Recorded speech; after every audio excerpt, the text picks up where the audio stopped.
Assalamualaikum warahmatullahi wabarakatuh. Halo, back again dengan saya Wulan di Teknopreneur 4 Bisnis Digital Universitas Al Irsyad Cilacap. Udah capek belum? Belum lah ya.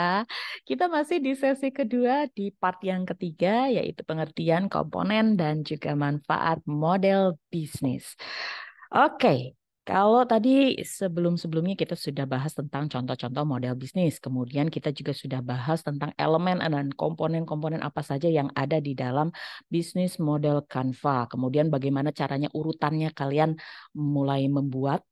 Sekarang kita akan lebih detail lagi masuk ke contoh. Jangan lupa nanti kalau teman-teman mau penjelasan lebih detail lagi, silahkan teman-teman buka di Siraka, di LMS atau di Google Classroom ya. Itu bisa kalian baca sendiri juga mandiri materinya. Kemudian kita lihat di sini contoh-contohnya biar lebih mudah untuk lebih dipahami. Nih, jangan lupa ini urutannya adalah customer segment dulu, kemudian value proposition, kemudian channel, dan kemudian custom relationship dan revenue stream. Lalu kalian fokus ke key resources di nomor 6, activities yang nomor 7 dan partner di nomor 8, baru masuk ke cost structure di 9. Oke, di sini teman-teman bagaimana cara membuatnya dan lain-lainnya silahkan bisa langsung dilihat lagi di materinya. Oke, kita sekarang bahas dulu di iBisa. Ini saya mau challenge nih ke teman-teman. Apakah kalian bisa apa ya namanya? eh, menyimpulkan sebenarnya iBisa ini perusahaan apa? Oke, kita masuk ke customer segment dulu. Di sini dia bilang customer segmennya dia umum, wisatawan, akademisi, kemudian siswa. Kemudian value proposition-nya produk yang dikembangkan sesuai dengan pasar dan ketersediaan bahan baku serta memanfaatkan produk atau bahan baku lokal. Kemudian dari channelnya mereka pakai indirect dan juga direct. Direct itu berarti langsung. Mungkin mereka pakai sales ya langsung, kemudian PDKT-nya dan lain-lain kepada customernya. Ada juga yang indirect. Indirectnya bisa melalui iklan di IG, iklan di media sosial dan lain-lain. Nah, kemudian customer relationship-nya mereka itu bagaimana caranya merich atau merangkul customer-nya adalah dengan cara free coaching. Kemudian promosi secara periodik melalui media massa ataupun juga cetak. Kemudian kerjasama dengan institusi atau organisasi. Nah, ini sudah kelihatan lumayan jelas ya di sini dengan customer relationship-nya mereka dengan menawarkan dengan cara free coaching. Nah, berarti kan teman-teman sudah bisa tergambar atau belum nih sebetulnya produksinya atau iBisa ini adalah perusahaan apa? Kemudian kita lihat lagi di sini revenue streamnya mereka dapat dari DIPA Universitas Ganesha, pendidikan Ganesha. Nah, udah mulai menjurus lagi. Kita masuk ke key resources-nya. Mereka punya sumber daya manusia. Jadi mereka punya orang-orang yang siap melayani customernya. Kemudian di sini juga ada uang. Mereka juga punya punya stok inilah ya, mungkin uang yang lebih eh, dingin, jadi bisa digunakan untuk mungkin bisa untuk promosi, bisa untuk modal atau untuk yang lain-lainnya. Kemudian key activities di sini ada produksi, kemudian bahan baku, kebutuhan pasar. Kemudian key partnernya mereka berpartner itu dengan dinas perindustrian, kemudian dinas pariwisata, dinas pendidikan, tekstur, kemudian ada Rugot Casting. Gimana? Udah mulai jelas? Kalau masih belum jelas juga kita lihat di cost structure-nya atau biayanya mereka, pengeluaran mereka itu kemana aja. Honor pengelola inkubator 25%. Nah, ini udah kejawab banget nih gitu. Ini sebenarnya usaha apa itu teman-teman bisa bisa oh Gila nih dari kebanyakan ini dari kebanyakan apa namanya detail biayanya itu larinya adalah ke honor pengelola inkubator 25%. Kemudian promosi 5%, administrasi 3%, rekrutmen tenan 2%, monitoring 13%, bootcamp 10%, business matching 7%, perjalanan dinas 5%, pengembangan inkubator 10%, dan biaya investasi 20%. Gimana? Udah mulai kebayang lah ya? Kalau belum kebayang, selamat apa ya berpenasaran ria karena teman-teman harus tahu ini dengan melihat dari bisnis model Canva-nya aja sebetulnya ini sudah lebih menjurus. Sebetulnya apa sih Aibisa ini bergerak di bidang apa? Oke, kita lanjut dulu untuk cari yang lebih mudah. Oke, di sini ada bisnis model Canva Raja Makaroni. Di sini kita lihat sama ya di sisi sebelah kanan dulu, customer segmennya adalah penggemar pedas, generasi Z, milenial.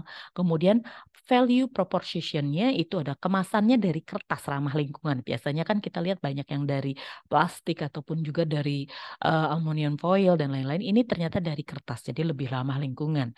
Kemudian varian pedasnya itu tingkat 1 sampai 5 gitu. Mereka punya beberapa pilihan rasa gitu. Kemudian dilihat di sini ada channelnya mereka menggunakan marketplace dan juga TikTok Shop. Sedangkan kalau customer relationship-nya mereka menggunakan TikTok dan Instagram untuk pemesanan, untuk reach, untuk grabbing atau mendekatkan diri dengan customer itu mereka menggunakan TikTok dan juga Instagram. Channel utamanya ya. Kemudian di sini revenue streamnya itu adalah penjualan produk dari seluruh channel.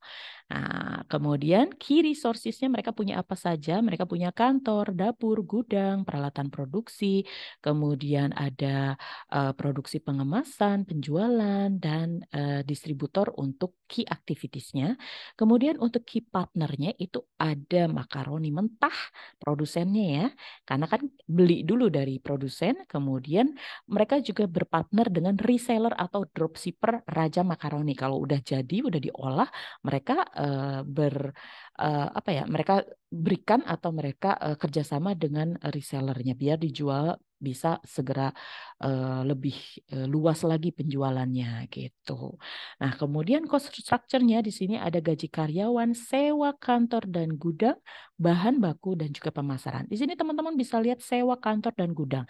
Sedangkan di kiri sources-nya juga mereka bilang bahwa mereka punya kantor, punya dapur, punya gudang. Jadi kesimpulannya tidak selalu harus mereka miliki sendiri bangunannya ataupun kantornya dan lain-lain. Yang penting ada.